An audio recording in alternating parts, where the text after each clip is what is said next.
মৃত মানুষের ছবি কতদিন পর্যন্ত ঘরে রাখা উচিত, তারপরে অনুচিত, কেন অনুচিত, আর রাখলে কোন দিকে রাখতে হয়? মৃত আত্মীয় পরিজনের ছবি যদি রাখতে হয় তাহলে দক্ষিণ দিকে রাখতে হবে। দক্ষিণ দিকে তার ছবিটা টাঙানো থাকবে, তার মুখ থাকবে উত্তর দিকে, কিন্তু উত্তর দিকে কখনো মৃতজনের ছবি রাখতে নেই, কারণ উত্তর দিকটা হলেন ঈশ্বরের দিক।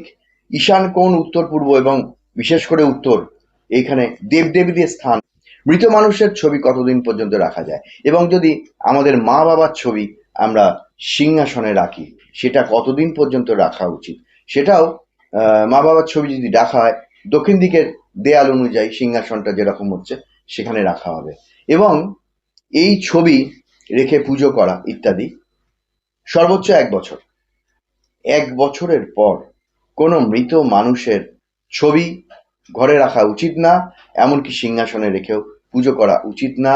এবং দেবদেবীদের একই ছবি দুটো রাখা উচিত না, একই মূর্তি দুটো রাখা উচিত না, এগুলোতে ক্ষতি হয়, হানি হয়। আমাদের জন্মচক্র অনুযায়ী বিজ্ঞান ভিত্তিক যেটা, সেটা হচ্ছে ম্যাক্সিমাম 10 মাস 10 দিন। একটা দেহত্যাগের পরে আত্মা পুনরায় শরীর গঠন করতে সেটা 10 মাস 10 দিন ম্যাক্সিমাম লাগে।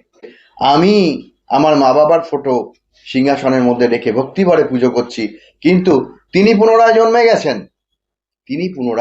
গেছেন, সেক্ষেত্রে কিন্তু খুব ক্ষতি হয়। যেখানেই জন্মান না কেন তার শারীরিক অবস্থা খারাপ লেগেই থাকবে, এমনকি সেখানে তার দেহত্যাগ পর্যন্ত হয়ে যেতে পারে। তাই কি করতে হবে এইটাই, যে আমরা 1 বছর পর্যন্ত তার পুজোটা করব, সযত্নে পুজোটা করব, বা শ্রাদ্ধ শান্তি বাৎসনিক সমস্ত কিছু সব কিছু করব। করার পরে তার কোনো ফটো সিংহাসনেও রাখবো না, কোথাও রাখবো না।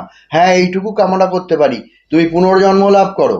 এবং আমার নিজস্ব মত হচ্ছে, এই যে আমরা যেটা তর্পণ করি, তা আমরা কিন্তু সেই সমস্ত 7 পুরুষ 10 পুরুষ 15 পুরুষ এই ধরে ধরে ধরে ধরে আমরা তর্পণ করে যাচ্ছি।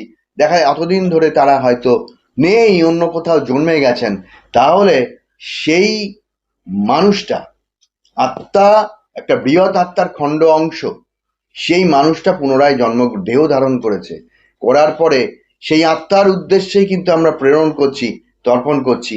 এটা কতটা তার পক্ষে মঙ্গল কি?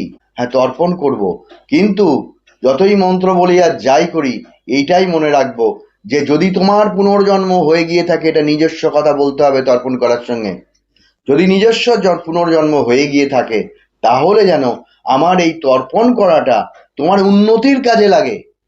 কিন্তু তোমাকে মৃত হিসেবে, দেহত্যাগী হিসেবে আমি যেগুলো বলছি, এগুলো যেন তোমার কাছে না পৌঁছায়, তোমার কাছে না ফ্রুটফুল হয়, এই প্রার্থনাটা কিন্তু শেষে করতে হবে।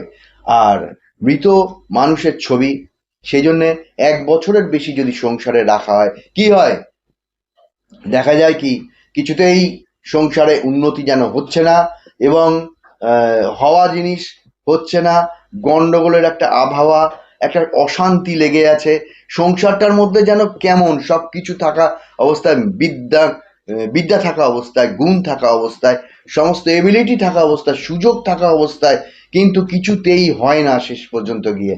তার কিন্তু একটা বড় কারণ হচ্ছে এই মৃতদের ছবি বছরের পর বছর ঝুলিয়ে রাখা।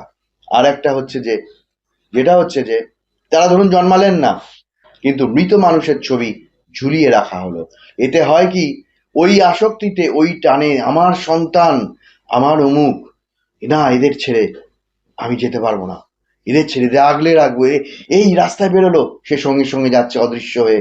যে একটা অ্যাক্সিডেন্ট এমন হয়, এই সমস্ত পিতৃস্থানীয় মাতৃস্থানীয় মানুষের এতটাই আফটার ডেথ শক্তি থাকে, তাকে হয়তো একটা গাড়ি ধাক্কা মারছিল, সেই মুহূর্তে কে যেন তাকে ধাক্কা মেরে সরিয়ে দিল রাস্তার পাশে, সে পড়ে গেল, বাট গাড়ির ধাক্কাটা লাগলো না। এরকম ঘটনা হয়েছে, এরকম ঘটনা হয়। মৃত মানুষের ছবি তাহলে এই সিদ্ধান্তে আসতে পারেন, 1 বছরের বেশি রাখবেন না, এবং দরকার হলে সেটা গুটিয়ে রেখে দেবেন, ঢুকিয়ে রেখে দেবেন, কোনো ট্রাঙ্কে রেখে দেবেন, কোনোখানে ঝুলিয়েও রাখবেন না, কোনোখানে পুজোও করবেন না 1 বছরের পরে। এবং আত্মার শান্তি কামনা করবেন, ভালো পুনর্জন্ম কামনা করবেন, সে আপনার পরিবারেই ফিরে আসতে পারেন তাও কামনা করতে পারেন। এবার কিছু পুজোর ফুল নিয়ে যখন একটা ট্রাঙ্কের মধ্যে সব ছবিগুলো রাখবেন, পূর্বপুরুষদের, মায়েদের, ঠাকুমাদের, পুজোর ফুল নিয়ে ওর মধ্যে দিয়ে শান্তি শান্তি শান্তি বলে ওটাকে বন্ধ করে রেখে দেবেন। তাহলে কারোর দিক থেকে কোনো রকম ক্ষতি হবে না। তো আমি এইটাই কথা বলছি, এর জন্যও কিন্তু আমাদের সংসারে অনেক অনুন্নতি হয়, অনেক অসুবিধে হয়, এবং অশান্তি, গন্ডগোল, অনুন্নতি, চাকরি না পাওয়া, ব্যবসায় সফল না হওয়া, শরীর ভালো না হওয়া, এই ধরনের বিভিন্ন ধরনের সাইড এফেক্ট হয়। তা কিছু হয় বাস্তুদোষের জন্য। ধন্যবাদ, নমস্কার। এটা ফলো করলে আপনারা কিন্তু ভালো হবে, উন্নতি হবে। আজ এই পর্যন্ত, নমস্কার।